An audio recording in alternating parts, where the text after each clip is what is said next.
Hello Jaunpur निगम। तो चलिए आप सबको ले चलते हैं पंकज भाई की दुकान पे, उनका छोटा सा एक क्लिप दिखाते हैं। हेलो गाइस, तो देखा पंकज भाई जलेबी बेचे थे ना आज क्या हो पंकज भाई? आज जागरण हो भैया, जागरण है। जलेबी का रेट बा 100 रुपये किलो जलेबी, 100 रुपया 80 रुपये लग जाए। कोई डिस्काउंट बा? अगर वीडियो देख के बाद का रेट लेबा भाई कम बेसी हो जाए, 90 रुपये लग जाए। तो भाई लोग पंकज भाई दुकान पे आवा, 90 रुपये किलो जलेबी मिले और अनरसा तो के 100 रुपया किलो मिले। सबका 120 रुपया में 100 रुपया मिले।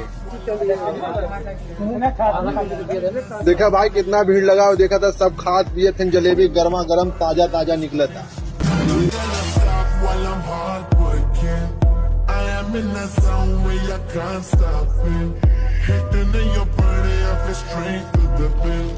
This is the way I like to work it. Never gonna stop while I'm hot.